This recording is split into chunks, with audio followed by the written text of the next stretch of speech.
Olá, meu nome é Daniel Alves Pena e hoje eu vou trazer mais uma reflexão e vou falar um pouco sobre o filme O Nome da Rosa. Bom, primeiro eu quero dizer por que do nome do filme, O Nome da Rosa. Bom, um auxiliar de noviço, né, que segue um mestre, ele vai ter entre 3 e 4 minutos num relacionamento caliente com uma pessoa pobre, uma menina pobre, né, que vive à margem da pobreza. E ali ele vai se apaixonar loucamente por aquela menina, sem trocar nenhuma palavra, apenas olhares, e acaba se envolvendo, tendo um momento de amor nesse filme.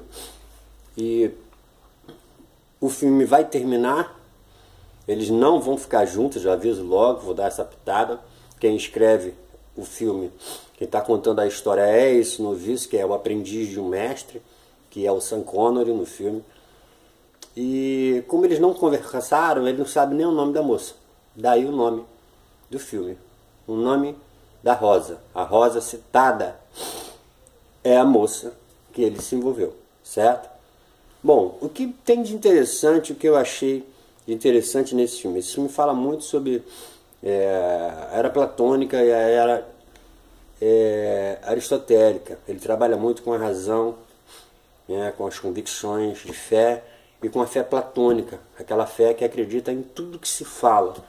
Se o camarada fala, olha, esse chinelo está curando, o cara compra o chinelo, quer calçar o chinelo, essa camisa aqui, que está suja de sangue de um profeta X, o cara quer tocar, quer encostar. É aquela fé no que, não a sua condição mental, investigativa, pesquisadora, lhe dá essa condição, mas sim a fé platônica que acredita em qualquer coisa. E no filme, caso vocês vejam, perdão, vocês vão perceber que existem umas nuances muito fortes, porque o filme se passa na época medieval, no ano de 300 e pouco. E ali é uma fase de transição, onde os novos pensadores estão sendo introduzidos, e a igreja em si pega todos os livros de Aristóteles, Platão, entre outras pessoas, entre outros pensadores, e esconde para que ninguém possa ter acesso a essa literatura, porque a visão que se tinha é que o camarada, ele entra na religião, ele não pode mais rir, ele não pode mais ser espontâneo, ele não pode ter relacionamentos com outras pessoas, ele só pode ter relacionamento com aquele grupo fechado, e só pode seguir as regras citadas por aquele grupo. Não é muito diferente dos dias de hoje.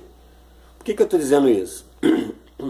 Pela seguinte razão: em algumas religiões, principalmente cristãs, esse mesmo modelo estrutural de fé e de convicção e de relacionamento e de gerar vínculos de discipulado ainda está instalado dentro da religião, né? Tem religião que a pessoa ela não pode ter. Ela tem que cortar todos os seus vínculos com os amigos que tem. Ah, me converti. Olha, agora você vai cortar todas as suas amizades, você não vai andar mais com quem você andava. Você não pode mais falar com as pessoas que você falava, você não pode mais ter relacionamentos. Tem pessoas que sofrem muito com isso, porque tem amizade de anos. E é exatamente o oposto daquilo que Yeshua fazia. Yeshua, ele se misturava com todo mundo. Ele comia com pecadores. Não eram as pessoas que iam contaminar a sua fé, era a sua fé que ia contagiar essas pessoas. Era o seu modo diferente de viver, que é fazer com que as pessoas pudessem refletir sobre a sua vida. Essa era a visão de Yeshua e o contexto bíblico. Apesar dos Salmos dizer, bem-aventurado o varão que não anda segundo o conselho, é andar segundo conselhos. Não é ouvir e seguir o que as pessoas estão dizendo. Mas não existe nenhuma proibição de você não poder ter relacionamento de amizade com pessoas que não são crentes, não são religiosas. E na temática do filme, perdão, é citado em algumas vezes que você não pode rir, ou seja, você não pode ser espontâneo, você tem que ser um boneco, você tem que estar ali trajado, sim senhor, não senhor, e tem que ficar naquela fase quase monge, onde você não pode ter relacionamento com outras pessoas, só com aquele vínculo. Algumas religiões, quando alguém sai dela, o tratamento é exatamente esse, ele é banido até da família da pessoa que está ali. Exemplo, se uma mãe tem um filho e ele é banido dessa religião, tiram ele da religião. A mãe às vezes não pode nem falar com esse filho porque agora ele é um mundano, ele é um impuro. E vocês vão ver isso retratado no filme. Existe o mosteiro, ali dentro estão, entre aspas, os puros, e do lado de fora estão os impuros, as pessoas que vivem à margem da pobreza, que vivem das sobras, da lavagem que o monge dentro da igreja joga do lado de fora. As sobras é o que as pessoas comem. Entendeu? E vai trabalhar a fé platônica. O que é a fé platônica? Todo o enredo do filme se dá em termos de morte. São uma série de morte, né? Tem um serial killer dentro do filme que mata as pessoas.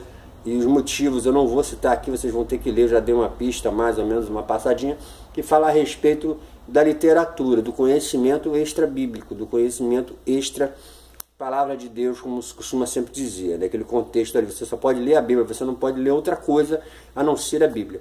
E como havia influências filosóficas de pensadores, isso estava sendo escondido dentro desse lugar. E vai ter algumas cenas que as pessoas... quando o Sean Connery é enviado para lá com a pessoa que vai investigar o caso, ele foi investigar algo que eles já tinham determinado que seria. Quando ele chega lá, olha, o demônio está agindo nesse lugar. As pessoas estão morrendo porque o demônio está levando as pessoas a morrer. Não houve uma investigação. A pessoa chegou para investigar, mas eles já tinham uma tese, um formato, uma base, nada mais que o Sean Connery fizesse como investigação, para eles seria resultado, porque eles não aceitariam. E na trama do filme, tem uma pessoa, né, um monge, que ele diz que é a influência do diabo, e as pessoas acreditam, ele vai falando e as pessoas vão entrando naquele clima, naquela visão de fé platônica, onde alguém fala uma coisa e todo mundo acredita, tipo, eu profetizo na sua vida isso, você recebe, fica ali anos vivendo aquela visão profética e nada acontece na sua vida. É aquela coisa de você não ter umas razões ilógicas, porque a fé ela tem lógica e tem razão. A fé ela tem um proceder, ela tem uma linha, entendeu? Ela tem uma razão de ser, não é... Olha, aquela lâmpada que está ali em cima, eu vou te vender ela, você leva para sua casa, coloca no quarto do seu filho, que ela vai iluminar a vida do seu filho, porque através daquela lâmpada Deus vai agir na sua vida. Ou seja, esse besterol platônico que o filme retrata através da fé cega, né? A fé totalmente... A fé é assim, acredita em qualquer coisa, porque você não está você não está vendo, você não tem convicções, você não tem razões daquilo. E ao mesmo tempo...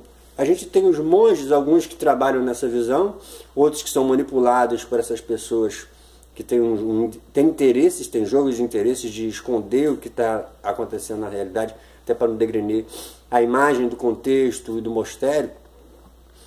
Existe o Sean Connery, que é o ator principal do filme, que vem já com outra visão, uma visão investigativa, uma visão aristoteliana. Por quê? Porque ele vem trabalhar com a razão, ele quer convicções, ele começa a perceber que não tem um demônio, não tem um diabo trabalhando ali, existem pessoas matando pessoas. E ele começa a investigar e esses fatos vão sendo mostrados dentro do filme. Entendeu? O filme fala muito de razões, o filme fala muito do belo e do feio, dos de dentro e dos de fora, faz o contraste da verdade, que é um labirinto e onde você não tem muito para onde ir, porque você tem muitas respostas, como no dia de hoje. Hoje nós temos um labirinto de religiões. A pessoa hoje está dentro de uma igreja, ouve um hino, a pessoa faz uma mensagem, a pessoa aceita Jesus, vai para casa. E aí vem a pergunta, para que igreja eu vou? É um labirinto de fé. Eu vou para a igreja batista, vou para a wesleyana, vou para a presbiteriana, vou para a restauração. Para onde eu vou? Eu vou para Adventista, eu vou para o Testemunho de Jeová. E o filme trata, não esse contexto, mas o filme da questão de muitas verdades. É um labirinto de verdades com muitos conhecimentos. Cada labirinto do filme vai desencadear dentro de uma sala repleta de livros de conhecimento. Então são caminhos que levam aos conhecimentos, mas que na realidade é um grande segredo para muita gente. E o filme retrata além disso. Dá para você enxergar dentro do filme que existem interesses por trás do contexto religioso. Existe uma razão. As pessoas morrem por causa de um livro que muito foi lido, e para matar essas pessoas, a pessoa passou veneno na página do livro, e quando a pessoa folheava a página e fazia isso para folhear a outra página, Ele tirava o veneno com a mão e passava na boca.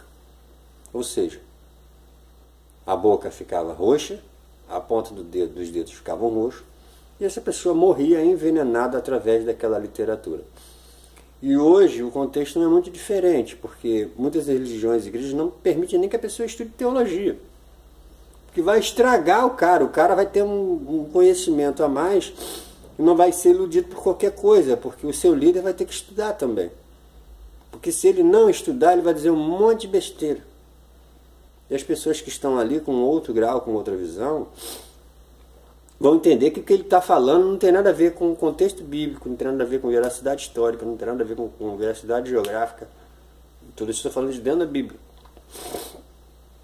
Então eu achei o filme assim, muito interessante, uma atuação interessante, um cenário interessante, souberam retratar muito as razões e as questões da época medieval, essa fase de transição da visão platônica para a visão aristotélica, a questão dos de dentro e dos de fora, do belo e do feio, tudo isso é tratado dentro de um filme que não tem 2 horas.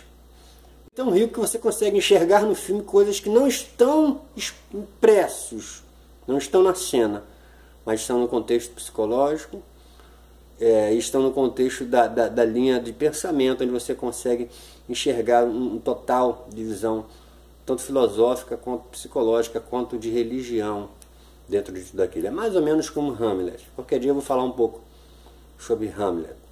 Mas hoje fica aqui esse filme, fica aqui esse vídeo. Espero que vocês venham gostar, né? Deixa aí sua curtida, inscreva-se no canal, dá um cliquezinho aí no balãozinho embaixo para você ficar recebendo os meus vídeos. Tá bom, meu querido? Até a próxima e que o Eterno possa nos abençoar.